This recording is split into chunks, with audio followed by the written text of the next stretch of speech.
Hello and welcome to Who's the Bossk? It is a Star Wars podcast from laughingplace.com. My name is Mike Celestino. I am your host. I am the lead Southern California reporter and editorial director for Star Wars content at Laughing Place. This is episode number 196 of Who's the Bossk, and we will be discussing the latest episode of Lucasfilm's live action Disney Plus series, The Acolyte. And for that discussion, I have invited back on the show my friend and fellow Star Wars fan, Noah J. Nelson. Noah, thank you so much for coming back on Who's the Bossk. How are you? What's been going on? I'm holding in there. It's been a wacky, rough ride of a year so far, but it's a year where we get a new Star Wars live action show, and we get some Star Wars animated, and we get a whole heap of books, and I think even like a second Star Wars live action show, which I'm really looking forward to because of like the wacky directors they've pulled in for that one. So from a certain point of view, oh God, here he goes already. Not too bad. Exactly. We've had worse ones for sure. Yeah, Skeleton Crew. I'm all in, man. It's like Goonies meets Star Wars. That's Daniels are directing. The guy who directed The Green Knight is directing. It's like, so long as they like let them breathe a little, that it's a very exciting prospect. But we'll see if a streaming show lets directors be directors, particularly with the Daniels. Like, it'll be very weird if a Daniels episode is not the strangest thing that's ever happened in Star Wars, because those guys can't even make a 5-minute music video without reinventing cinema. So, right. And that's quite a bit from now. We've got, I think, like 6 months to wait for that one. But before we get into the Star Wars show that's coming out right now, I do want to ask you about No Proscenium. This is a website that you founded. It's all about immersive theater and immersive experiences. What's been going on over there? Well, by the time this airs, we will have just dropped our most anticipated of 2024 part 2. We drop one in January and we drop one in June before the end, right before July starts, to cover the back half of the year. And it's been such an interesting year for immersive, because last year we had a couple of big closures or big announcements of closures, and a lot of people sort of felt like, oh, the fad is over. And in fact, no, that was the turning of the season. There's a new show in New York City called Life and Trust, which is getting a lot of buzz. It's produced by the people who produce, not the people who created, but the people who produce Sleep No More, which is the long-running kind of signature immersive theater show. And that's been getting a lot of buzz by the super fans. John Ronson, who wrote The Men Who Stare at Goats and the book Them, of all people, someone whose career I've followed forever. He's the credited writer on the show. I'm like, what is going on? That's really exciting. And there's on the VR and kind of AR side of what we look at, just some really big releases in the VR space on the back half of this year. And ILM Immersive just did the What If thing for the Apple Vision Pro, and that was fun. They hauled me out to go take a look at it, and I was impressed. The closest thing we've gotten to the merger of television and video games yet. Oh, very cool. Yeah, I haven't had a chance to check that one out, but I heard good things about it. And John Ronson, I'm a fan as well. My wife and I were listening to his podcast. I think it's called Things Fall Apart. Have you heard of this? I think so. I have this weird feeling that like we talked about it last time, even maybe. I don't know. Like I went back and I did the dumbest thing. I had a long drive so I could re-listen to our last episode. It's like, what did we talk about last time? How did that one go? And I think I remember us talking John Ronson was good. Maybe I'm having a false memory. That would be a big coincidence, but there are no coincidences in my experience. Sorry. God, it won't stop. So, all right. Next time I'm in New York, I gotta check that out. Though I never got to see Sleep No More, and is that done now? Well, it keeps on extending. So if you happen to find yourself there in the next couple of months, you could do a double feature. From what we can tell, it's closing it's closing not because the show has failed. The demand is there. They keep on extending. Right. There seem to be a lot of shenanigans around the lease and the relationship between the Ah, producers and the landlords, because everything at the end of the day comes down to landlords. Uh, well, well, we are recording live right now on the Laughing Place YouTube channel. If you would like to comment or ask any questions, we'll be happy to address them, such as Reggie J. Jr. says, nice, in reference to something we were talking. it's my hat. It's my hat. So there's a poster behind me. Noah, I don't know. shockingly, Noah, this is only your second appearance on the show. I have to rectify that in future seasons. But that means you're up to the 5 Star Wars questions level 2. Are you Yes. ready for this? I am so ready. Okay. 5 Star Wars questions level 2. Noah, what is your favorite line of dialogue in a Star Wars movie or TV show? I'm out of it for a little while, and everyone gets delusions of grandeur. Uh, I uh, I mutter that to myself sometimes when I reopen the social media to look at what's going on. So it just is. It. I don't know. There is something about Harrison's delivery and the thought of it. Just I don't know. I love it. I always like that too. I think it's in Empire where 3PO accuses R2 of having delusions of grandeur. Like this is a commonly used phrase Yeah, like in why hasn't this been brought back as a trope, right? Like we get so yeah, many line tropes in Star Wars. Like yeah. Leslie, are you paying attention right now? Bring us back delusions of grandeur. Yeah. So, there you go. I love it. That's a good one. Number 2, which Star Wars planet would you like to live on and why? So if I was cool, my answer would be Niamos.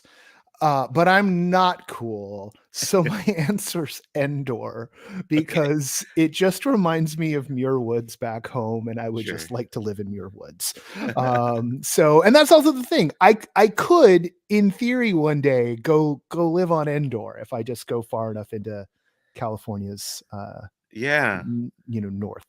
Within the last 5 years or so, my wife and I drove up and like walked around the little grove where they shot the Oh, POV footage for the speeder bike chase. I think like where they shot the actual actors walking around is gone now. They've like leveled that ugh, part of the woods, but God. um you can find the fallen tree that the speeder bikes go under Oh, cool. still there up in Northern California. And yeah, Neamos that's basically like Space Miami, right? Yeah, it's Space Miami. In reality, it's on like a crappy part of like England's coast, like Yeah.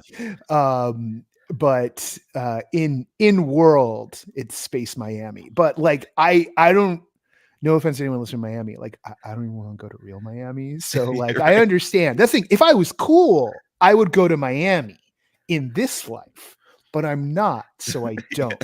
exactly. So it's Endor and the Ewoks for me. Understood. Not even Kashyyyk, Uh, the Ewoks. right. So Less threatening versions of the are Wookiees. they? I don't know, man. Oh yeah, yeah, They all maybe have not. Napoleon complex. So, And I've learned recently Napoleon wasn't actually short. This is oh, a what do you know? Was it just he was average size? of average height for his time and Oh, location. okay. All right. Number 3, what is your favorite era in the Star Wars storytelling timeline and why? And the examples I always list are the Old Republic. This is thousands of years before the movies. The High Republic. That's kind of where the Acolyte takes place. We're at the end of the High Republic era, so hundreds of years before the movies. Fall of the Jedi is the prequel era. Then you've got Reign of the Empire between the prequels and the original trilogy. The Age of Rebellion is the original trilogy era, and then you've got the New Republic. That's Mandalorian and Book of Boba Fett, Ahsoka, all that stuff. And then there's the Rise of the First Order is the sequel trilogy. And I also want to give you the option of choosing the Legends timeline. This is the old EU canon of books and comics that were all coming out in the 90s and beyond. What do you think, Noah? Which of these is your personal favorite? So the philosophical answer for this is the era we haven't spent the much time in yet, and indeed right now that would be like whatever is happening after the sequels, because I'm really interested in what the future holds Mm, for the storytelling. Like I want to know where people take it, not where it goes, I want to know where people take it. I want to make Okay. that distinction here. That said, because like, oh, that's a cop-out answer. Um, my heart has been was held firmly by the Legends canon for a long time until the arrival of the Yuuzhan Vong, and then I quit about halfway through the New Jedi Order Uh, as I can't do this anymore, and it honestly wasn't until the sale that I started like coming back in and being like, can we just are the Vong gone? Can I come back in now? And then they were, and I could, and I missed a lot of things. Some things that maybe we saw this past week, yeah. little bits here and there. I mean, I grew up on the OT, but which means that most importantly, the era for me that matters the most is West End Games' version of the Age of Rebellion. So all of those source books, Okay. all of that material, like that is what is my soul is literally made out of West End Games Galaxy Guides. I think that's one of my big regrets as a Star Wars fan is that I never got into the role playing side of things growing up. I really would have liked If you to want to borrow experience. some of my books to read, like Yeah. Kraken's Rebel Operatives, or like the one Galaxy Guide that is just all the Cantina aliens, I'll Yeah. dig them out of storage and let you read them. Sure. I would love to. Okay, Uh, let's make this happen. Number 4. Which Star Wars creature would you choose to have as a pet? Porg, Okay. simple as that. I don't want to clean up after them, but I want a porg. Okay, fair enough. Gotta love the porgs. That's a simple and clear and understandable answer. Very cute, the porgs. Number 5, I love this one. Say you're Kathleen Kennedy, sitting president of Lucasfilm, and you can bring in any creative person that you enjoy their work to make their own Star Wars story. Which filmmaker or author would you call in to have a meeting with you to pitch their own story in the Star Wars universe?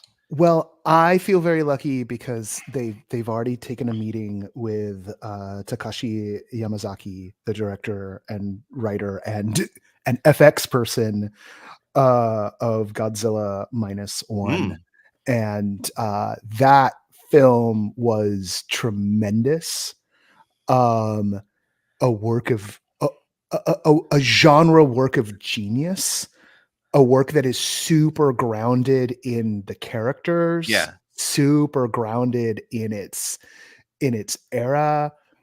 Just the thought of someone who has, you know, Tony Gilroy's sense of history, but with I don't know, like Dykstra's ability to make special effects. Okay. Like I'm not saying he's our messiah. I'm just saying that I really want to see him make a Star Wars movie, and apparently he does too.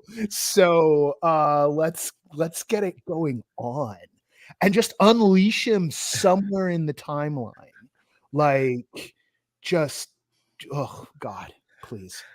I am deeply ashamed to say I have not watched Godzilla minus one yet. And It's on Netflix, man. for a while, I had the excuse, oh, it's not available anywhere. And now it's on Netflix. You have Maybe no this weekend. excuse. I have a weekend Please free. I'm going to do sit down it. and watch instead of marathoning Evil like I have been on Paramount Plus. I'm going to switch over to Netflix and watch Godzilla. Watch it. It is the most old school genre picture there's been Okay. in ages. And my regret is that I didn't bother to go back when it was being shown in black and white in the theaters. Because I did see it in the theater when it was released. Okay. And that was fantastic. It's a beautiful story, man. Like Cool. that's the thing. It's a beautiful story. And when was the last time we said that about a Godzilla movie? Usually we talk about them in wrestling terms, you know. Well, I have already added it to my queue, what they used to call the queue on Netflix, and they have changed it now to list to Yeah. dumb it down for all of us. But yeah, maybe this weekend I'll sit down and finally watch that. Let's get into some Star Wars headlines for this week. I don't usually talk about leaks or casting rumors on the show, but this one felt legitimate enough.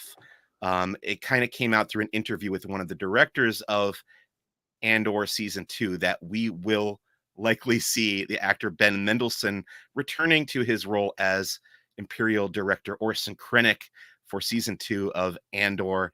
This is super exciting for me because I love that character.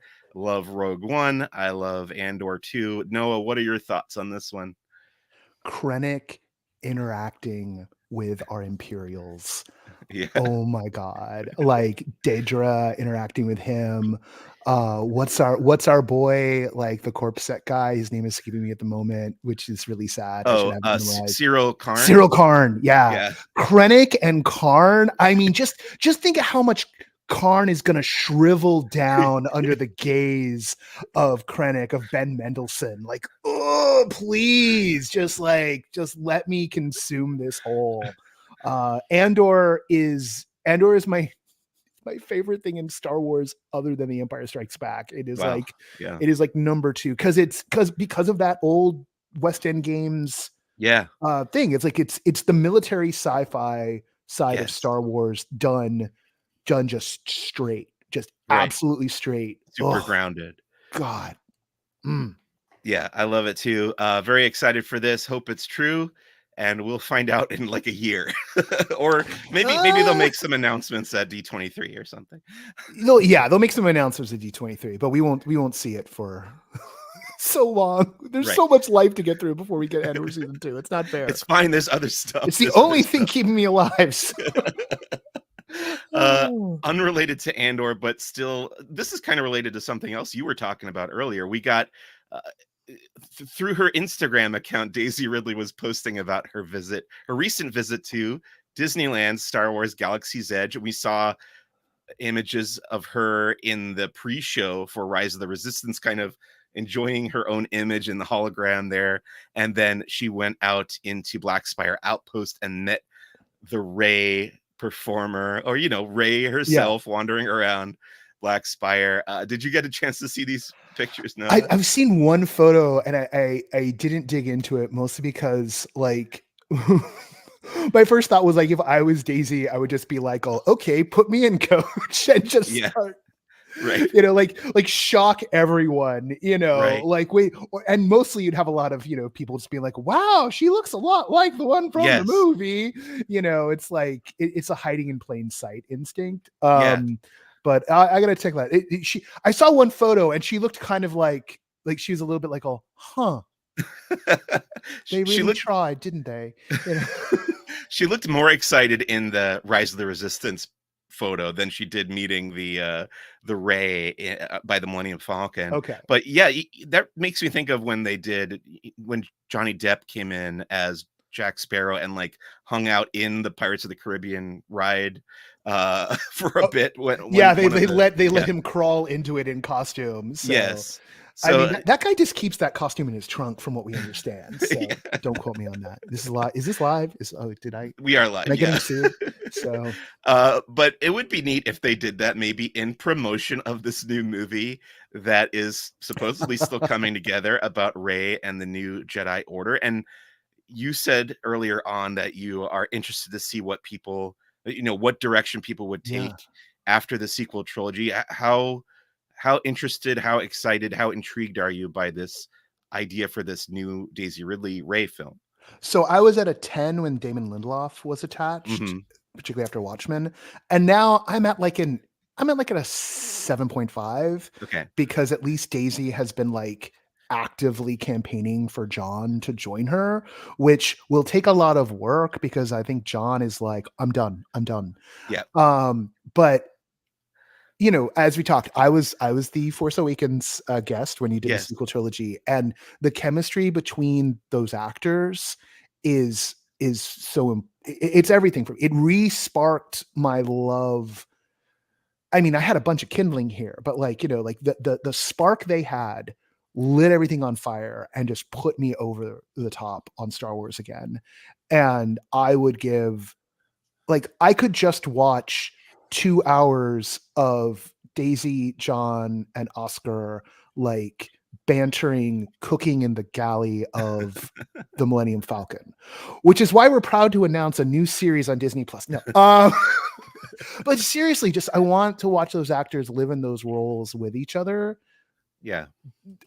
all I think, and I think a lot of us feel that way. Like, I think that a lot of the love of the sequels that persists, regardless of how you feel about the stories, and there's a lot of ways to feel about the stories, it's those actors together that are magic. And so just whatever it takes. And there've been some fun, casting like rumors, but none of it's just real. Yeah. I just hope they pull something together. And there's a lot of philosophical stuff about what do you do with the Jedi, how do you align or realign them, given the boxes that were put in that kind of speak to some of the larger issues in the crisis in the fandom. But maybe we'll get there today. Yeah, I hope so too. I hope we get there, and I hope the movie comes out well. I'm like you. I think I'm cautiously optimistic about it, and curious to hear more. I hope we get more info about that soon. Let's talk about comic books. This week we had 2 new comics coming out of a galaxy far, far away. The High Republic Adventures Saber for Hire #3 and Darth Maul Black, White, and Red #3. I read both of these. I reviewed them on laughingplace.com. I thought these were both pretty good. Noah, have you been keeping up with the comics? What's Saber for Hire? Because like the High Republic Adventures, once they went over to Dark Horse, like I haven't kept up as tightly. Like all my comic booking, like in the end of last year, kind of fell apart, which is unfortunate. Like it's one of my rhythms. I'm kind of playing catch up on the Marvel High Republic right now, and I think I'm current on that. But who is Saber for Hire? Is it Ty York or is it? Yeah, so Monster of Temple Peak was. Oh, so it's a Ty York story. It's a sequel to Monster of Temple Peak. Who's writing? Is it George? It's Kevin. Oh my god. Okay, I gotta get over to House of Secrets and go try and see if they've got any copies of these because it's a Kevin story. Okay, yeah, that's where I got mine. Leland will, look at me, I'll not happy with my existence as I buy 3 of them. It's like you're making me stock these things. So. you and I both are making him. But yeah, I recommend both of these. The Black, White, and Red is interesting too. This kind of a running line from Marvel where they restrict the color palette to literally the colors black, white, and red, and it's kind of an anthology. Each issue is a different story about Darth Maul, so that's a pretty good one as well. Let's get into some merchandise news. Hot Wheels has announced for the 25th anniversary of the Phantom Menace, there's a Royal Naboo starship coming to their Starship Select line, and I think that is going to be at San Diego Comic-Con. It is also going to be available on the Mattel. Hot Wheels is Mattel, right? Yes. Website starting on July 25th. And then Hot Toys, also for Phantom Menace. From Sideshow Collectibles, you're getting the Hot Toys Droideka, which looks pretty cool and has some very neat details and features. So you can check out both of those on Laughing Place. The HasLab Cantina. So this is the latest 3 3/3 inch vintage collection project from HasLab. This is their crowdfunding campaign. We got some new information about that yesterday through Hasbro. We got specific dimensions of the playset. We got more details about the accessories. There's a neat little image that they put out that looks like a menu from the cantina with all the accessories laid out for you. And then they announced a pipeline figure for Hammerhead, or Momon Nadan, as we call him. You would only ever call him Momon Nadan if you read that Galaxy Guide I'm going to loan you. Okay, there you go. Back in the old days of the Kenner action figures, he was called Hammerhead. But the pipeline figures are not going to be included with the HasLab if you pre-order. If you back that project, these are just figures that will come out later on, and they're available for purchase separately, and you could put them in the playset if you like to. What are your thoughts on this HasLab campaign, Noah? I hate when HasLab reminds me that I didn't win the lotto and they twist the knife. And they do that every like 6 months. They just get in there and twist it because I have nowhere to put it. I don't have the money to have it. And my God, it is beautiful. It's a beautiful piece, and I'm luckily I'm not 3 3/4 anymore. Okay. Otherwise, I probably would have lost my mind. I've retreated a long time ago. Retreated the Black Series because Black Series in the hand of an adult is equivalent to a 3 3/4 in the hand of a child. So that's why adults collect Black Series, is because Yes. it's all the same scale, I'm with you. I relative. have been exclusively Black Series for a long time, but then I got a couple of these HasLabs through work. I'm ashamed to admit I have the sail barge, I have the Ooh. Razor Crest from The Mandalorian, and, Oh, I'm gonna uh come. Here's it. I'm gonna bring some books over, and you're gonna yeah, let me sure. play. You got it, you got it. And this kinda got me back because I wanted to fill in all the I purchased the little, Jabba's Palace playset that they put out recently, and I, like, wanna fill in all the Yeah. spaces with the characters now, so I'm getting back into 3 3/4 in scale. I don't And they know if look I'll better be than yeah. ever. Like, They they do, look they yeah. do. Yeah, absolutely. I don't know if I'll be getting the Cantina, although it is really appealing, and I think people are mostly excited for the Tonica sisters, which do come with the playset if you back it. And these are two characters that have never been made before Yeah. in official Star Wars action figures. And So again, in Galaxy yeah, Guide number 1, uh, yeah, you'll get the whole story. there you go. But I think there's like 10 or 11 days left in this campaign if you want to go to Hasbro Pulse and back that Here's project. the You can do problem. some. Even when I Yeah, win the lotto on Tuesday, right. like, the money won't come in for months. Yeah. So I'm gonna have to, like, aftermarket buy one of these, and Yeah. that's gonna be painful. Yeah, we'll see what happens. Okay, also from Hasbro, we got an Acolyte related announcement of a Black Series helmet. This is the, full scale Mhm. helmet of the Stranger character who was heavily featured in this week's episode, and we found out more about what his helmet is made out of, and we'll talk about that later. It's $100 to buy the helmet, and you can pre-order it starting today, actually, June 27th. Is this something that you would be interested in buying, Noah? I again, for space reasons, I Yeah. haven't done the full scale. You know what I miss? And this is a dodge. For a while there, the Black Series had the mini helmet collection, Mhm. and I had almost, like, all of them. I loved it because I like collecting masks and helmets. I just don't have the space for masks and helmets, but the miniature ones I could display, and they had this lovely mix of them. So I think this is a great mask.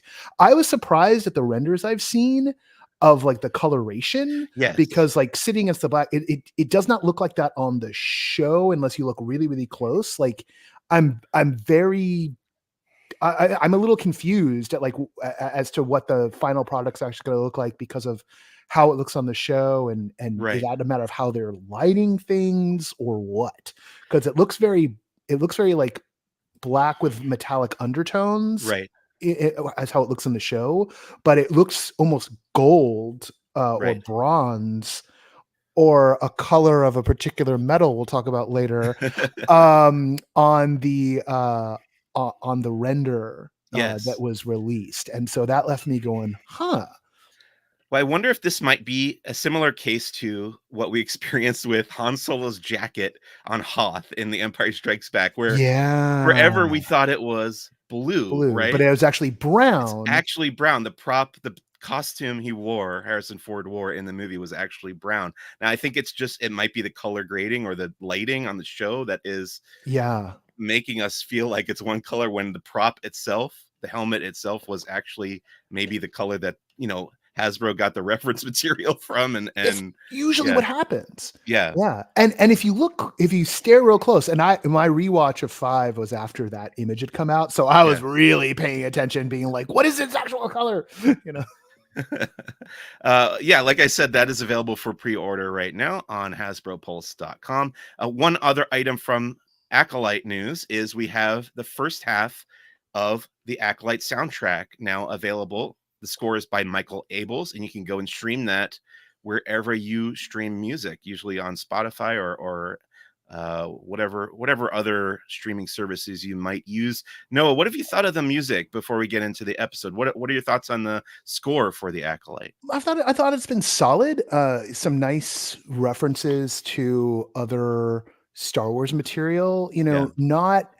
it's not a full break like we had for Andor of defining its own kind of musical sensibilities with a very distinctive composer, right? And it's not it's not of sort of Clone Wars, Ahsoka, vibe where it's like classically, just Williams adjacent. It's kind of somewhere in between. Uh, I couldn't hum you a few Right. bars of anything though. Like maybe that'll change Yeah. after I give like the soundtrack a listen, but like, Yeah. I throw on Niamos sometimes when I need to get hyped. Yeah. The way I'd throw on Duel of the Fates or March of the Resistance or there's like, the opening sting of Bad Batch, all of those really sing out to me. Yeah. So it hasn't hooked me. Like I don't recognize anything, which is a little odd. And that's not a knock. I think the music is perfectly fine. But it's not like I'm sitting here going like, oh, that's the Strangers music, right? Like that's not Right. happening yet. Yeah, I have to give the isolated score a listen because, like you, nothing has really jumped out to me. But I'm not the kind of a viewer who is like focusing on the score. I think when I'm watching, I do know people who are capable of doing that, but to me, it kind of disappears into the background. I think as it's intended to, but when I do listen to the score on a streaming service, I will have a more concrete opinion on that. Yeah. Uh, There's definitely a few yeah, like lead right. motifs that have come through, but all of those feel like things that are like from other parts of the franchise. I hesitate Yeah, to say the saga because like, are you talking Skywalker saga or Star Wars right. saga? But like, yeah, it's like all that feels like that's slightly the Force theme or like that's Yes. familiar, but yeah. Well, let's get into our main topic for this episode, and that is the fifth episode of Star Wars: The Acolyte on Disney Plus. The episode is entitled Night. But before we talk about that specifically, Noah, I want to ask you, what were your expectations going into The Acolyte as a series? And what did you think of the previous four episodes, not including this week's? So I went into this series you know, with an open mind and an open heart, because the one thing, like said at the top, that I want most of all is stories in parts of Star Wars we haven't seen yet. So I was excited by the premise and a couple of members of the cast. If I wasn't necessarily hyper familiar with the work of the core creative team, right? Like I Mhm. haven't seen Russian Doll, which Right. is Leslie Headland's like Yeah. big previous project.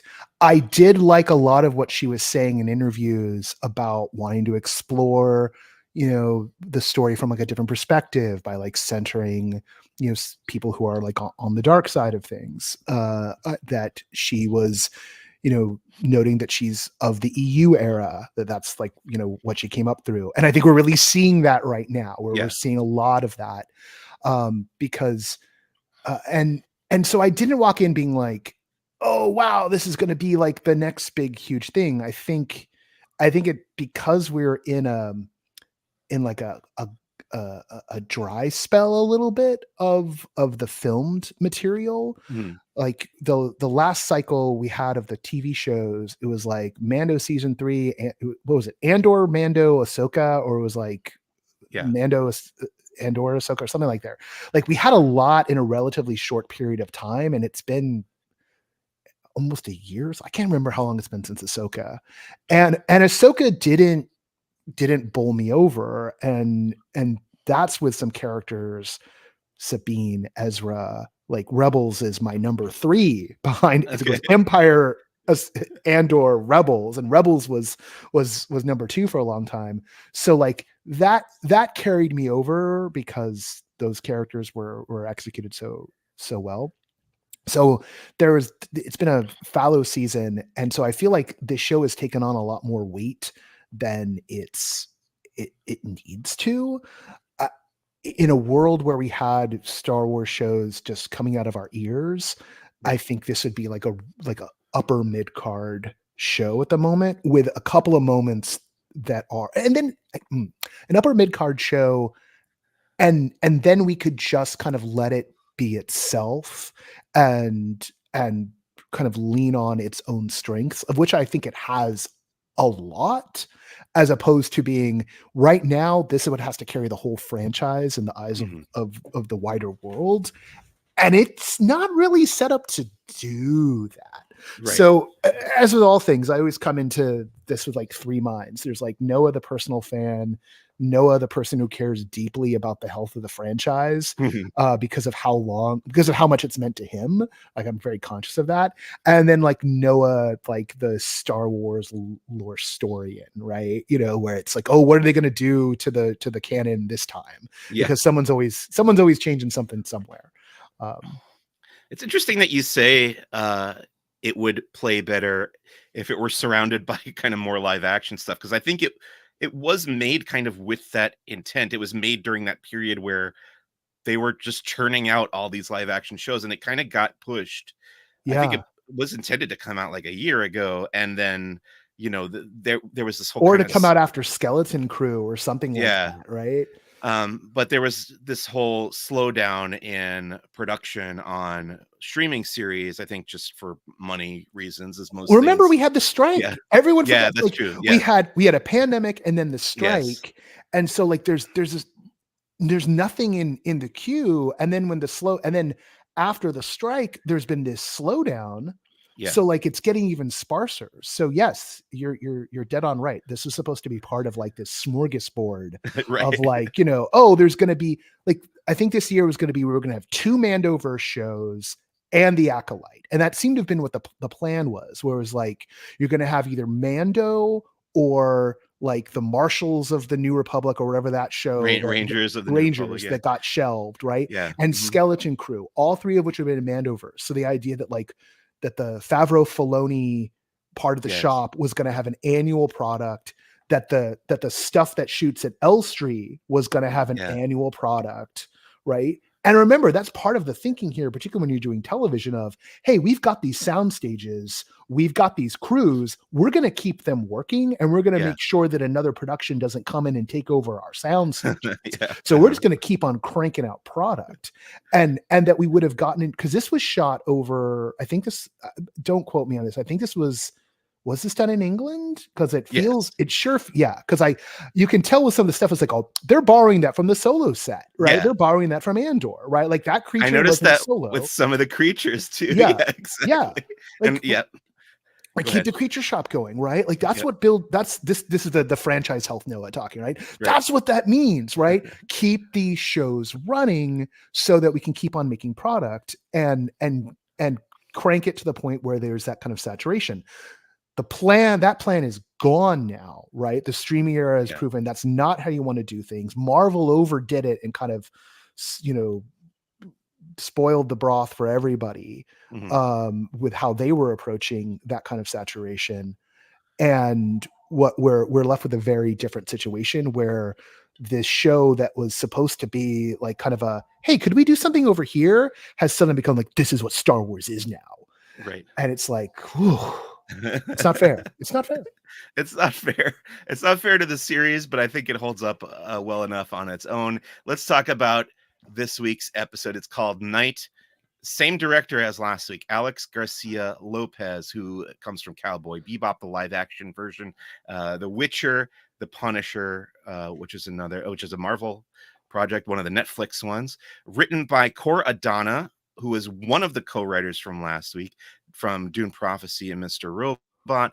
And Cameron Squires is not one of the writers from last week, but I believe it's a he or she, whoever Cameron is, came from WandaVision and Final Space. The director of photography was Chris Teague from Russian Doll, and the editor was Mika Leskinen from the sadly Dearly missed departed. dearly departed Willow series on Disney Plus. What did you think of Night, Noah?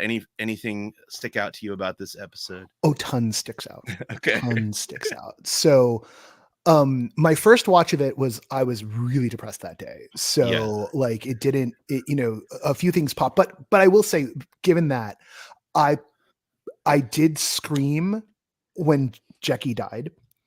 That's what screamed. I just yelled, Jackie, no. And I think that speaks well of what they've executed. What a horrible world.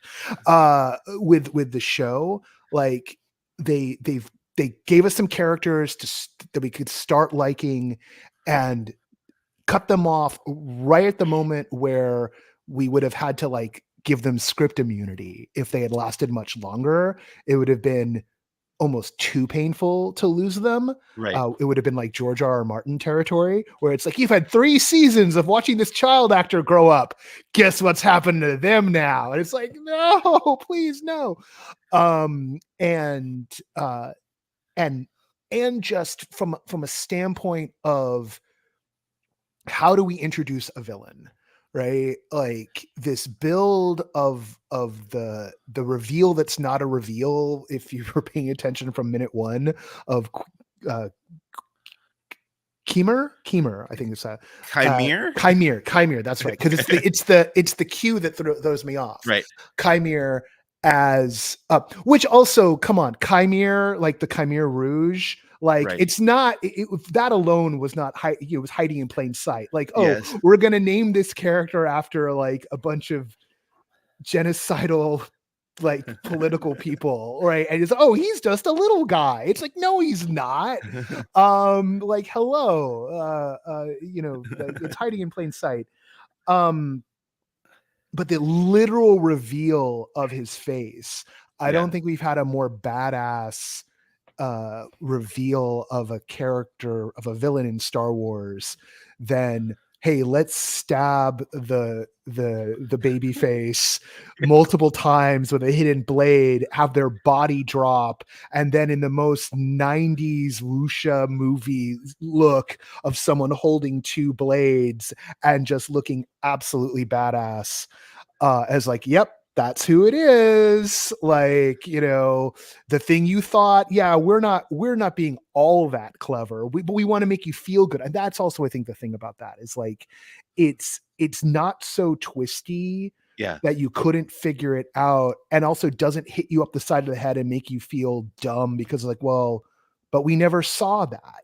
Like, there's something to be said for creating a setup and just paying it off really plainly. There's something really enjoyable about that I think also, as a storyteller, earns you a bigger reversal, a bigger twist.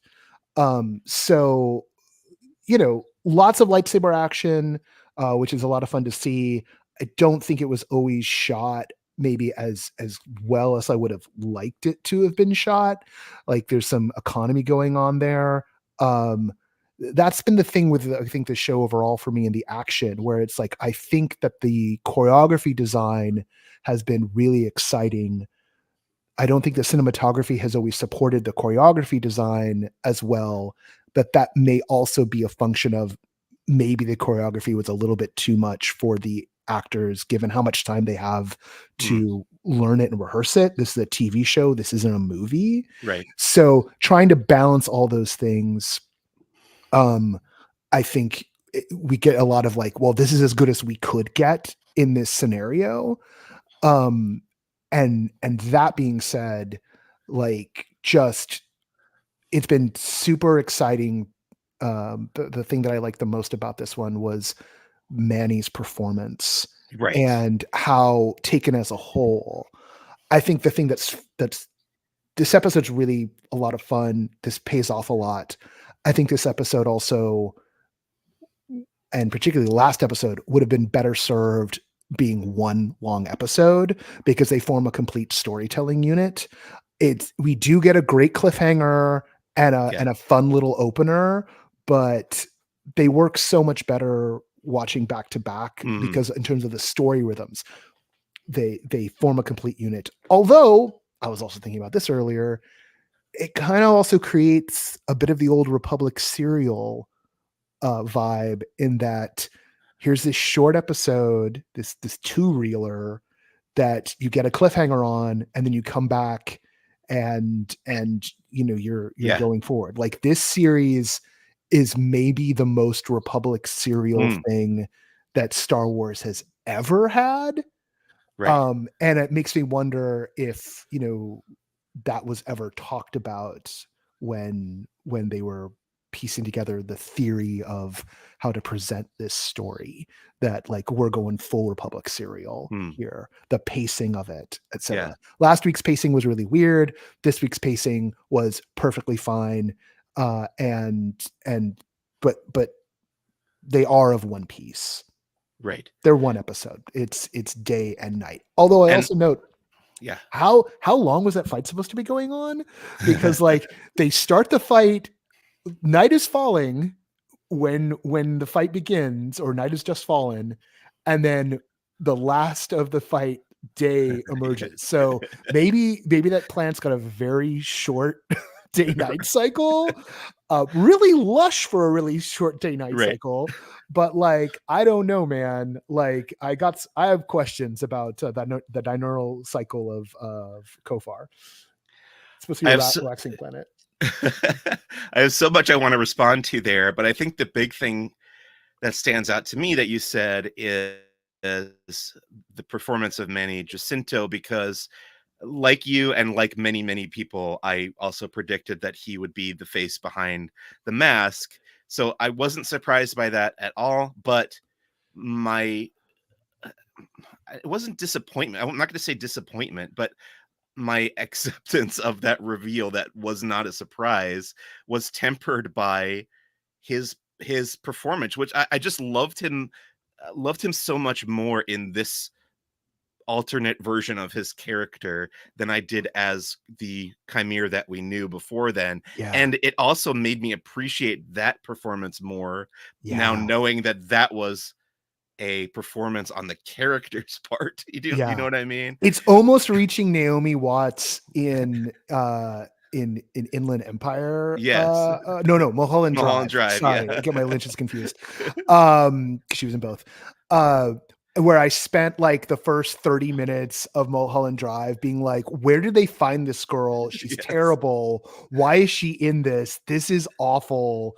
And then the turn happened, and you're like, my God, that's the best living actress there ever Yeah. is. This is genius. Very, Not very not quite similar. those heights, but like, just because it's that full reveal of like, Jackie's going, and it's the moment she leaps off of like the little hill part down. She leaps down to Yeah. face him after Soul, I think, got his blade cortosis out for a second. She's pressing the advantage, and in that moment, I was like, "Oh God, don't go in there. That's a bad idea." But couldn't articulate fully why, because she had held her own, and then the stab, stab, stab, which Yeah. was absolutely shocking. Like, oh my God, he has a hidden blade, which is what this guy is all about. Like, the stranger, like, is all about, secrets, reveals, the thing you didn't know, the thing you did that you thought kept you safe, but you're wrong.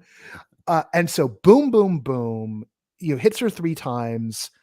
Um, just absolutely brutal. And then the drop, and then the line, right? Like Yes. Soul screams Jackie. I think he screams Jackie no. Because Yeah. I gotta You look and back. Soul had the same Same response. reaction, right? You're in sync, right? I gotta look back. Did he scream Jackie no? Okay, I was so He caught up in definitely says he Jackie. I says don't remember if the Jackie. no I was can't there. remember if he says no or not. Oh my God. Did I have it? You're vibing with it when you're saying the lines before the characters do when you haven't even seen it. Um, and then that line reading of, Yeah. was that its name? And just the it. Yeah. And like, it was just like, oh my God. Like, in that moment, I was like, I'm going to hate this guy forever. And then you get this character, you get this villain who's like, I just want freedom. I just want to practice my own beliefs. Right? Like, why should the Jedi define?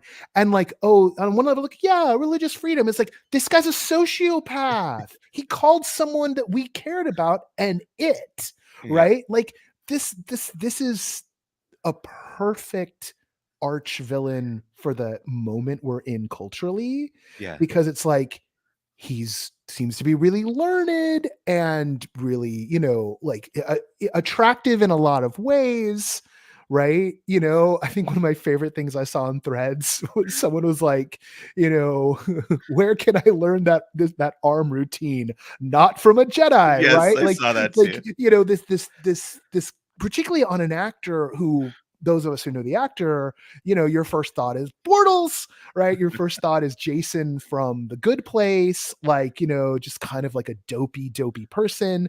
Keimer really has a lot of that energy, and then this absolute diametrically opposed turn, which is one of the joys of like working with good actors, Yeah. is you have someone who has range, and in the same performance you can get like, you know, absolute, and the way he does the turn, sorry, I didn't finish the sentence, you know, this absolute dichotomy. Right. And when he says to May, like, oh hello, like Yeah. does the Keimer voice for a second, then slides back in, that's exciting. That's what you want to see. And that's thematic to the show as a whole, because you have Amandla playing both roles, you know, and there's a lot of, I sometimes can't decide which one I like her better in. I think it's May, because I think there's times when she winds up playing Osha like a little too stunned, confused. There's a Mhm. look on her face.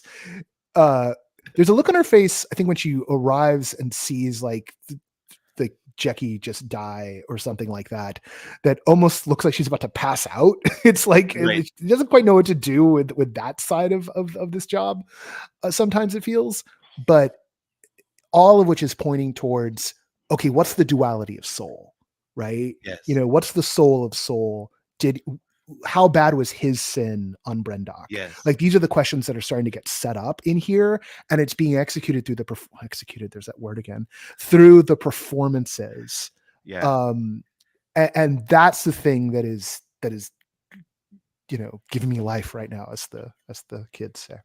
Another great line there too from Chimere, or however we want to refer to The him now. stranger. I love that it's like, Stranger. which apparently is only in the ancillary materials. Like, I Yes. don't think it's listed anywhere. It It's in never said in the the show. captions. Yeah, it's in the captions. Like, we're getting classic Star Wars. We're getting it all. We're getting it all in ancillary stuff, and then it's suddenly everyone's calling something. Something is like, where Yeah. did we learn this? It's like, oh, someone looked it up on StarWars.com. It might actually be from that helmet reveal from Hasbro, but It could um, be he perfect. says Perfect. Nothing more Star Wars than the toy exactly, told us what his yes. name was. He says, "I've accepted my darkness," right? Hmm. What have you done with yours? Yours.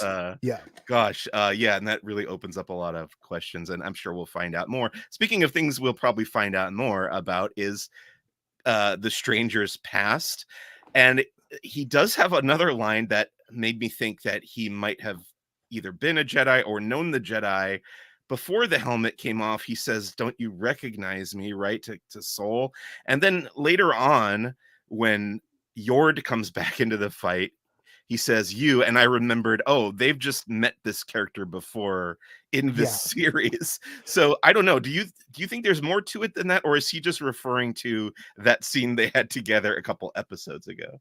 I'm that is definitely a couple episodes ago moment. And I Okay. think the thing with Soul, because you know, sometimes you send out questions ahead of time. I was thinking about this one.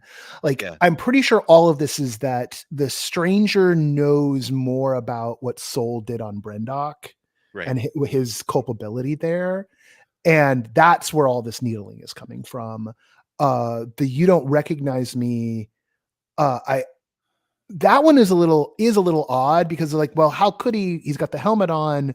You know, it's about how he's carrying himself, and and that is a little ambiguous. Maybe there's something more there, but I don't think that he's run across Soul before, because you know, outside of when they met him in the shop the other day, because if Soul had a relationship with, you know, the stranger, you know, Yeah. Keimer before, that would have been referenced when he first shows up. If we get something like that, then that is, you know, people may go like, oh, Kiari Mundi is actually this old and all this sort of stuff. Like, no, it's a much bigger problem if suddenly there's some reveal, because it's like, well, then Soul, Yeah. how did Soul blow it there? That doesn't make any sense whatsoever.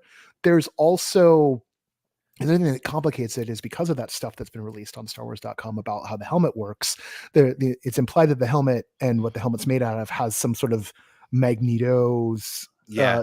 properties of Right. like, oh, telepaths can't read through it. So like the recognize me bit is like almost part of me is, thinking like, oh, like this stranger in that moment realizes that the helmet works, right? And like, don't you recognize me?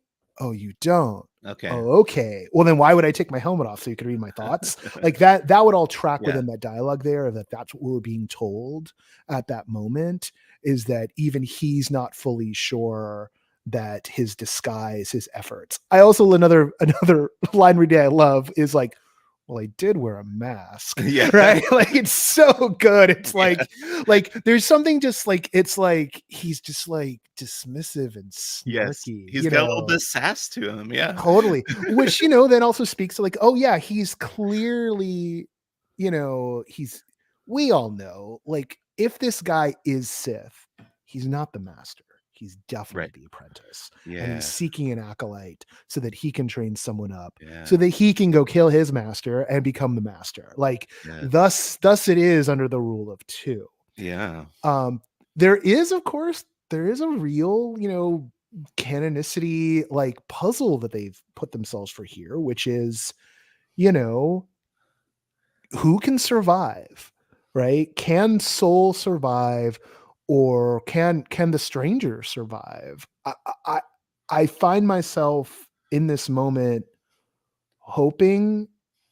I find myself figuring that the stranger will be offed by the end of the show, and that they'll be like, and even the end of this season. Like this doesn't feel like something that's going to be an ongoing series. I'll be Mhm. very interested to see if they like write themselves an opening for a second season, or what that means if they do. But Yeah. again, 3 episodes ago, who knows what's going to happen? And that's actually something that's really exciting right now. Aside from one thing, which I think we'll probably get to before we're done, I don't really know, with one exception, where the hell they're going from here on out. Right. In part because, they've dropped the S word now, and Yes. we got to see ourselves, through this. Like we know the Jedi, from an institutional standpoint, don't think the Sith are around. So someone's got to die to keep Yeah. the secret. Who is that going to be? Is that the stranger dies and they're just like, yeah, this guy wasn't really a Sith, right? Do they dismiss it? I could see the Order doing that. Mhm. Does Soul get offed? I could see the show doing that. Yep. The Soul sacrifices himself to pay for his sins, right? Which means we're robbed of any more of this fantastic performance we're getting from Lee Jun Jae. Mhm. Um, when we've already had like, Charlie and Daphne offed right in Yep. front of us, which is one of the ways that the show went from being like High Republic adjacent to being pure High Republic, Right. because nothing's more High Republic than taking characters you love and brutally killing them. All right. Well, that is a great segue to one of my other little bullet points here, and that's to talk a little bit about death. I think another thing that we all kind of predicted going into this episode was the red shirt factor, to put it in Star Trek terms, that we had all these other kind of unnamed Jedi on this planet Kofar that we were pretty sure were going to die in this fight, and they did die. And then they killed the two little named characters that we had grown fond of, like you mentioned before. Did that you talked about it a little bit already, and you screamed aloud Jackie's name, but does it surprise you that the show was willing to go that far? And I guess my larger question, kind of tying back into the publishing side, like you mentioned, of the High Republic, which I think one of the great things that the High Republic does is establish the stakes of Mm-hmm. what's happening here, and make it feel like these villains, the Nihil in the publishing, are a threat. And I think that's the same thing that's going on here with the stranger. But why do you think stakes are so important in a story like this? I know that's a big question with a lot of Well, I mean, facets to it, but yeah, go ahead. but also like, but they just are, right? Stakes are Yeah. important in a story, right? Otherwise we're doing coffee shop AU, Yeah. which I was just pitching, not, 45 minutes ago. I want the galley show with, 3 of these characters. We want to live with these characters. But one of the things that makes us care about them so much is when that there's danger, right? Like we don't know who's gonna survive. We don't know who has script immunity. And there is something really fun and in a world where let me pull back a little bit. I've heard people talk about the show for that's the thing. Way too many people are talking about the show. He says on our show where we're talking about the show. Like I've heard people talk about this show as if it was, well, this feels like someone's role-playing game module. And they say that kind of semi-dismissively. I love that it feels that way, Right. like in a deep way. Like I could see myself having a lot of fun playing this particular 2-episode module. Yeah. We're going to Kofar. There are these weird bugs. Like, guess what? The villain's got cortosis. Oh, snap. We got to talk about cortosis in a second. Yes. But like this idea, and I've also heard people talk about it as being like, this is a YA show, right? This is a YA show. Characters are making YA type, reversals and decisions. It's about these relationships, and it's about like youngsters doing stuff. And that's the thing, like the little banter we get between, like Yord and Osha, right? Like any questions, civilian? No, very thorough briefing, Yord, right? There's all this like teasing, and there's teasing and a little tension, like it's a really fun little vibe. And there's nothing more YA than taking all these characters that are like kind of flirty, kind of like ragging on each other. It's like, it's familial / it's longing. And it's like, nope, everyone's going to die. And we're going to winnow this down to where it's just a few characters. Yeah. And how desperate that makes you feel. It's also why this show doesn't feel like we're being set up for some kind of multi-season series. Right. Because it's like, no, we just got down to our core 4: the Stranger, Soul, May, Osha. That's it. Everyone else except for Basil and Vern that we could name are dead. Right? Am I missing anybody? No, Am I none missing of the main any cast. named characters? No, None that's of the it. main cast. Think of the poster. Everyone else is dead on the poster except for those 4 characters. That's it. We have decimated the cast and we're moving in, which is how this starts. This starts to feel more like a movie that's been elongated than it does like a series. But as such, I think it'll be a good pillar for establishing that we can do this kind of stuff. But from that health of the franchise point of view, I wonder what characters it leaves us with to play with, because we're not going to get any more Jeckie stories. We could maybe get a little Yord story, but we know where he goes. And then you wind up with the Clone Wars problem of like, well, we know the fate of all these characters. Yes. Soul feels like he's got a death warrant on him. And, maybe I think it'd be Osha goes off with the Stranger, not May, actually. Maybe we get continuing adventures of those two, but like that becomes also hard to do because again of the Sith problem. Right. So I don't necessarily see, what it can do for long form, but in terms of like a one and done story, burning brightly, burning well. You mentioned cortosis. We got to talk about this before we get to the end here. I want to know at what point you put the pieces together, because I didn't make the connection right away. I got to admit, I was trying to figure out what was going on. We saw the fight happening. Osha was watching from a distance into the woods. The Jedi's lightsabers started shorting out. The first thought I had was that the Stranger had chopped off the emitters of the lightsabers, and then they were able to reignite them. And then, my wife had pointed out, oh, they're hitting the armor, and then the lightsabers are shorting out. It wasn't till like a half an hour after the episode doing a little research, and I was like, okay, there's this metal that is from the EU and that has appeared in the current canon. I knew it from Knights of the Old Republic, the video game, but Mhm. there it didn't do that. It was in Knights of the Old Republic, it was more like Beskar, where it could Right. defend against the lightsaber, but I don't remember it ever shorting out the lightsabers in that way. Uh, So Go ahead, take the ball and run with it. Yeah. someone may scream at me because maybe it is a false memory, but I remember introduced to Cortosis Weave, which I believe we were introduced to in the original Thrawn trilogy. That was a thing that was going on there. That I think the Nogri Hmm. were it was incorporated, I think, into like Nogri weapon or Nogri defense. Again, I'm going on 30-year-old memories here, right? I don't sit down like refreshing my Wikipedia knowledge every So 5 seconds. But the just second it shorted yeah. out, I popped and was like, Cortosis, Okay. So you right? got it Like right away. instantly I was like, oh my God, we recanonized it.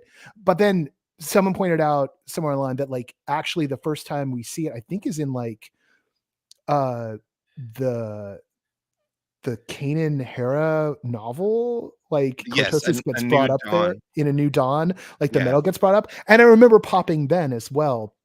And A New Dawn, there's an alternate reality where A New Dawn is like the skeleton key of everything, and that is the reality where somehow they write Ray Sloan into episode 8 and 9 and give us that Grand Admiral as a face character in the movies and merge the publishing arm and the movies on forever.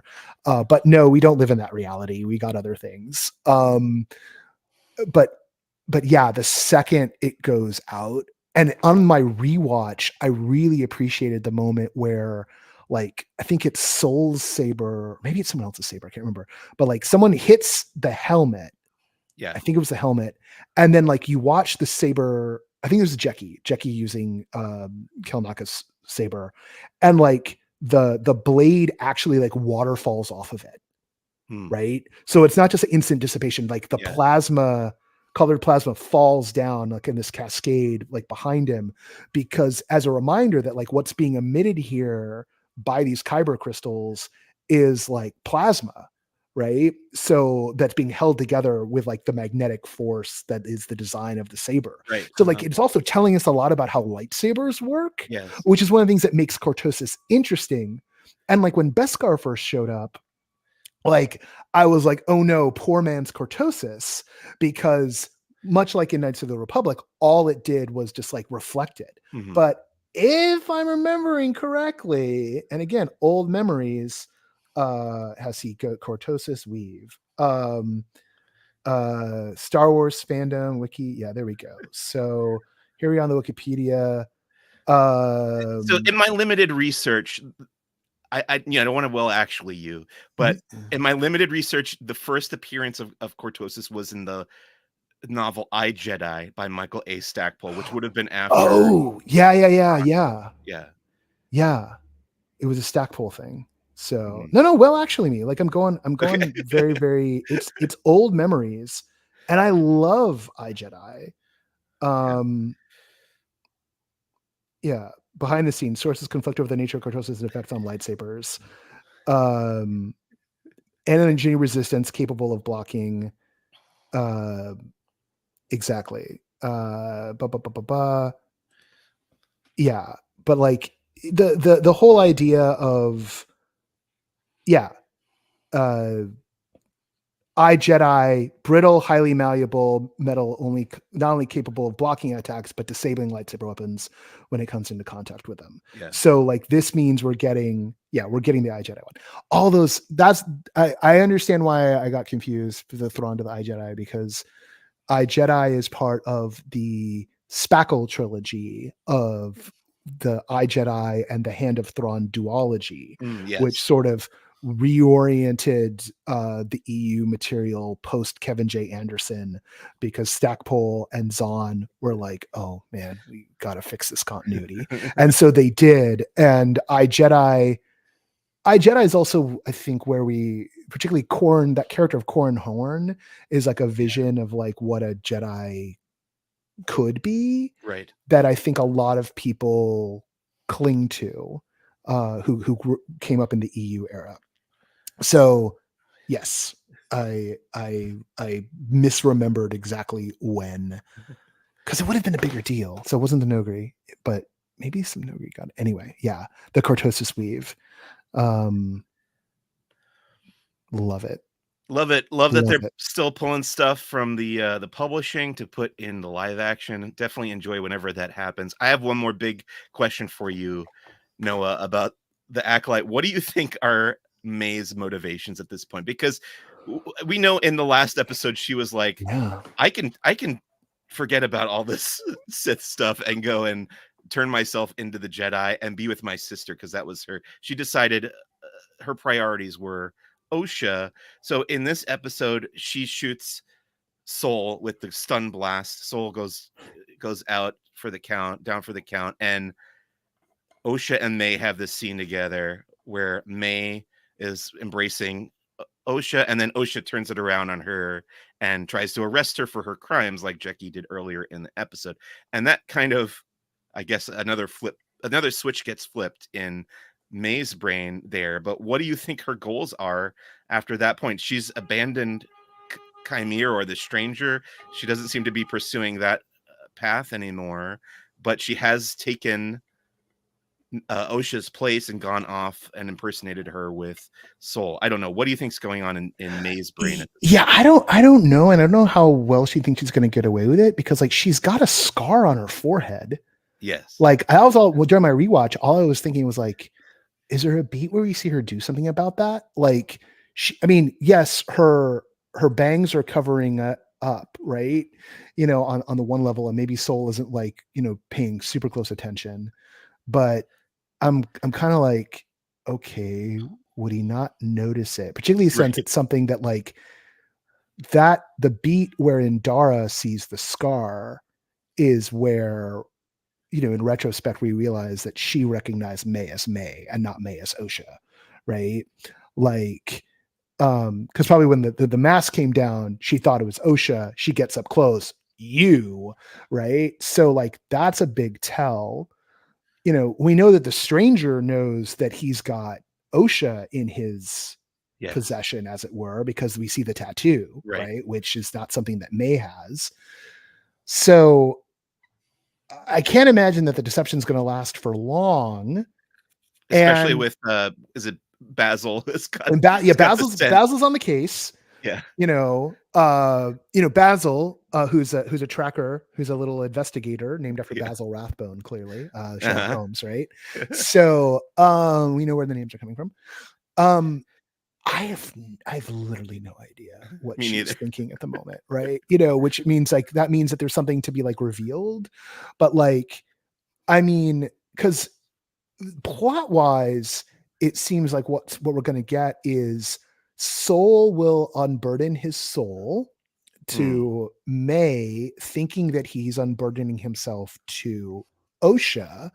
May will come to understand something about what happened on Brendock different from her memory of what happened on Brendock, that will paint Soul not in the best light, but possibly a better light than what she had. Meanwhile, the Stranger will tell OSHA, who he knows to be OSHA, the story as he understands Mhm. it, which will Yeah. definitely not be like, in Soul's favor, possibly turning OSHA to the dark side, and kind of doing the betrayal flip. So like Yeah. we had these two tag teams, now they've swapped partners, and the final confrontation, will be everyone's on the Padawans are on the opposite side for the Right. final confrontation, and the cycle of tragedy will continue, because this is not a happy story. This is a story about Yeah. the bad guys winning. If the bad guys are winning, then truth and justice are falling apart. Mm. So I hope we get a good explanation, Yeah. because it makes no sense at all right now, unless what she's intending to do. See, I could get myself there. She's trying to sneak in. I think she intends to kill Soul, Mm. Like she still wants revenge. Or maybe she's like trying to like give herself some options, right?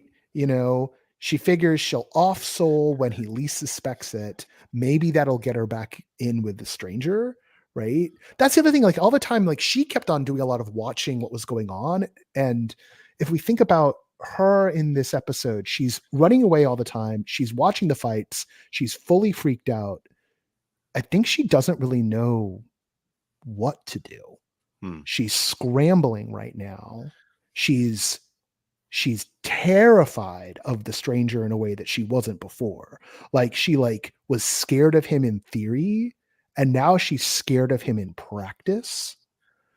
And maybe she thinks she's safer with the Jedi than she would be with the stranger. I don't know. It's messy, but not in a bad way. Right. Like a little bit of revelation will do us a world of good, and it's a fun question to have on the. And I think revelation is coming, because I had this theory last week that the season would be a mirror image, like split down the middle, and that we had day was last week's title, night is this week's title, as I predicted, and I think the following episode after this one is going to be another flashback, fate as opposed to destiny. Yep. And then we'll see the mirror image there.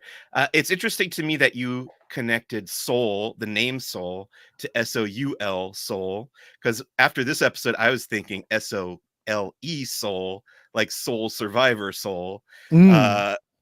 But yeah, I think both definitely apply, and I think now I have a title for this episode. I was going to go with Better Call Soul, but I think Soul Survivor is a good one.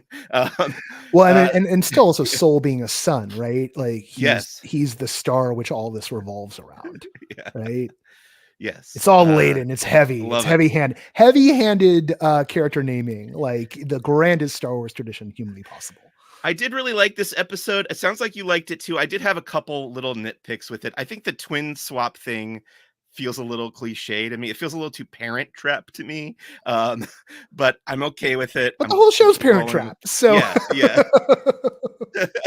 The other problem I had was this whole with Soul telling Yord to get Osha back to the ship. With the ship was so far away at that point, like it just seemed a little absurd to me, but I understood why they did it. I understood why they needed to reintroduce the bugs and get them back to that part of the woods where the bugs are hanging out, and then get them back to the fight to bring the bugs with them. So I got that.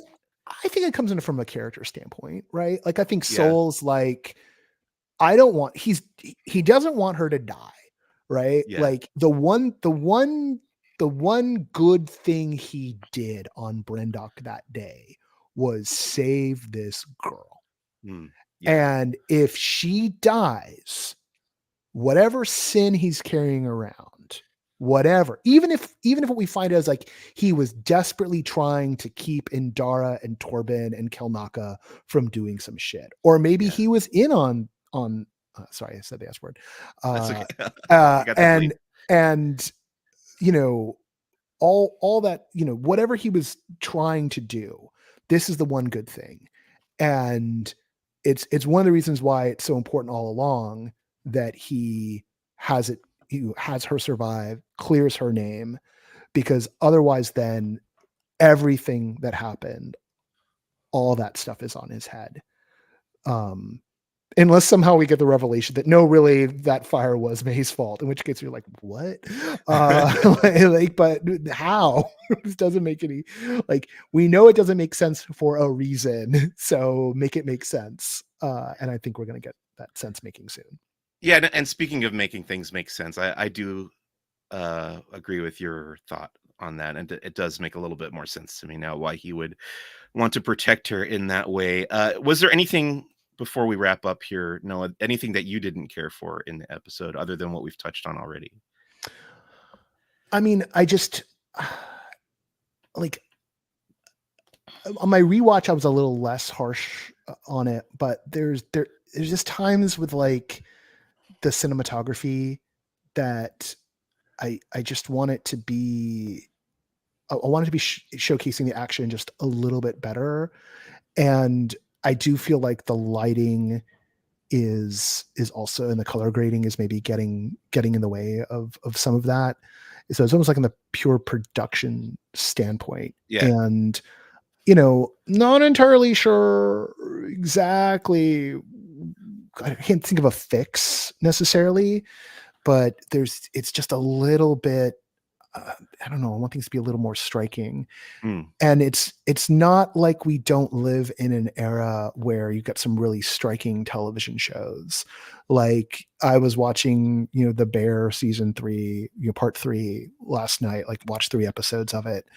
And like the first episode is just a process montage. And like the cinematography is what's almost driving the entire like through line. And so I'm sitting there going like, well, this is better cinematography than what I'm seeing on like an action television show. But these are very complicated, productions. Yeah. And given all the constraints, I can't lodge massive complaints. I can just, do what everyone always wishes for: a little more time, a little more budget. Yep, that's always how it is. So we've kind of touched on this already, but is there anything else that you're expecting from or hoping from the remaining 3 episodes of The Acolyte? No, I think I think you're right. We're getting a mirror image. Yeah. That feels like the exact thing to do at this moment. I think, even though like I'll be disappointed if we get a full flashback episode, because I do enjoy spending time with these actors in these roles interacting with each other, and we're really only getting so much more of that. There's Yeah. only so much more time for that to happen. But if we get a flashback, we get more Carrie-Anne Moss and Kelnaka. It's true. It's true. It's true. So like I'm more than happy to have that. And then yeah, I mean, I think we're down to the brass tacks, and given how the show's been so far, we've got maybe another 90 minutes, maybe Yeah. an hour 45 left. And what's left to be done is what's left to be done, which is what was Soul up to on what was Soul in particular up to on Brendock, Yes. and what happens when we bring our 4 leads back together again: who lives, who dies. Great. That's going to bring us to the end of this week's discussion of The Acolyte and to our final segment here on Who's the Bossk, which is called First Steps into a Larger World. This is where we discuss the media that we've been consuming and or enjoying outside of Star Wars. Noah, you just mentioned you've been watching The Bear. My wife and I have been watching House of the Dragon season 2, which just started a couple weeks ago. It's been fine. There was also some twin swapping action in this week's episode of that show, which I thought was very ironic, very coincidental, and very funny. And that was handled almost more goofily, if goofily is the word, than Acolyte. But Noah, anything else that you've been enjoying watching, reading, playing lately? I've been watching House of the Dragon as well. Fun thing for that is because I had read Fire and Blood years ago. Like I have vague memories of what's going on, but not entirely. So it's really interesting because I'm like, I kind of remember what happens, but not really. And then you see a bunch of people online being like, oh, I can't believe they changed Blood and Cheese this way. And I'm like, really? There's that many of you who read that book? Really? I was thinking hard about this one because there's been a fair amount of stuff. I fell down a wrestling rabbit hole months ago and haven't clawed my way back out of it yet. But one of the reasons why is because of sort of the fascinating way that world and the whole world of kayfabe and this sort of storytelling, doing wildly false things with elements of the real kind of reflects on the political moment we're in. And there is a pretty quick read that let me get the name down real quick. The book's probably over to the side if I were to reach out. There's a book. Yes, there we go. Ringmaster, Vince McMahon and the Unmaking of America by Abraham Josephine Reisman, which is basically an unauthorized biography of Vince McMahon, Mm, the driving force behind the WWE for a couple of yes. generations. And sort of the deep irony of it all is that like the paperback version of it came out a couple of months ago. The hardback was a year ago, but the story has even advanced since they wrapped the notes on the paperback version. So Yeah. there's been an entire other chapter of like sort of Vince McMahon's final ouster from the world of wrestling. But the kind of the connotations it has for kind of the way politics are handled in America are there. They're not necessarily like super forward, but you can get that part of the story.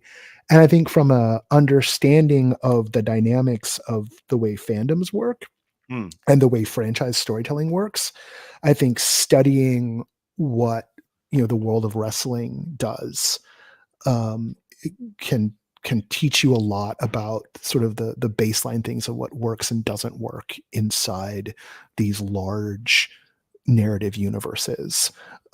Which is also to say that I thought, from a wrestling perspective, that the booking, meaning who you're matching who up against, mm, of this episode of the Acolyte was particularly good, because from a wrestling standpoint, we knocked off two baby faces and revealed a heel and yeah. put that heel over in a very big way. And it was worth the two baby faces to have this incredible new heel on the scene. And if you dive into wrestling, you will understand what all that means. It'll make perfect sense. I I always am interested in the connections between professional. I'm not a huge professional wrestling guy, but I did grow up a little bit around the WWE stuff as a kid, Yeah. and I don't watch it as an adult, but I have friends who are super into it. So that world kind of fascinates me, and I hadn't thought before you just started talking about it, about the connections to the world of politics. But I know Oh, that there yeah. is a literal, like, direct connection between WWE and There, which was WWF when I was growing up, by the way. yeah, Between WWE and Donald Trump, I wonder, do they go into that in they the book? do. And Okay. there's also, and a lot of that, for, I mean, literally like Vince McMahon's wife, who's, apologies, I can't remember her name at the moment. Partly, and oh, slashly, not apologies. Good for her, because she's managed to, like distance herself enough away from him, his ex-wife. She was in the Trump administration, Okay. and was also, they're very very political creatures. And that talks about like how like small to then mid-sized to bigger businesses kind of like relate to the political system, Yeah. and that's in there. And I think the thing that was most fascinating to me about that book is, and some of it was material that I knew from like shows like Dark Side of the Ring and a few other things, but I didn't know like like his backstory. Like, and it isn't what I thought it was going to be. Like, Mm, I thought I knew, and this goes a lot to say about like how he's presented himself, which is also very Trumpian. I thought I knew who Vince McMahon was. I was wrong. okay. Much in the way that I thought I knew where kurtosis came from, and I was wrong, right? But like it was shrouded in history and mystery, right? And this book reveals that. But yeah, I fell down the rabbit hole. I hadn't touched wrestling in like 25 years, Yeah. and then it was like a year ago. I someone pointed out that Dark Side of the Ring, which is this series on Vice, was available on Hulu, and so that led to me watching more documentaries on it, and then that led to me actually watching wrestling again. And God help me, but it's a major part of my media diet now, which I never thought it would be. But also, I've had a rough year, and it is, Uh, on a certain level, it is very, very dumb. And so, like, it's hey, like sometimes dumb is the you best just stuff. need it. Oh god, it's a nice brainwash every week, and it's soap operas. It's just it's Yeah, you know, yeah, and the book sounds super, super interesting. I'm gonna it add is. it to my very, very long list of books that I either am already starting to read or want to read. Uh, but It's a quick that's read. It'll okay. only take a couple of days, really. Oh, cool. So Yeah. yeah. Very cool. What was the title again? The title's very long. The title is Ringmaster, Vince McMahon and the Unmaking of America. Neat. Uh, Okay. Well, that's going to bring us to the end of this week's episode of Who's the Boss. Big, big thank you to Noah J. Nelson for coming back on the show as my guest.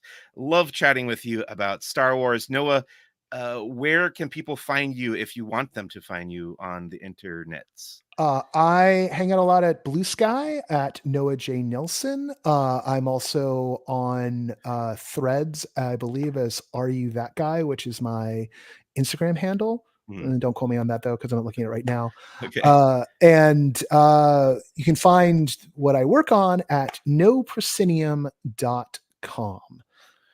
Excellent. And yeah, if you're interested in the world of immersive theater, learning more about that, finding out the best shows to go and check out in your area, definitely No Proscenium is the place for that. My name is Mike Celestino. I want to thank you out there for listening or tuning in live via the Laughing Place YouTube channel. I also want to plug my other podcast, the relatively recent one called Pop Culture Explorers Club. This week's episode is all about aspect ratios. So if you're into Ooh. the art of consuming media, this is what we go into there. I really wanted to do this episode since we started this podcast, so it should be an interesting one over there. Next time on Who's the Bossk, we will be talking all about The Acolyte episode 6. So come back for that next week. And as always, please visit laughingplace.com for all your Disney news and opinions. I'm on Instagram at Who's the Bossk Pod. Thanks so much again. Thanks again to Noah. And we'll see you next time right here on Who's the Bossk. Bye.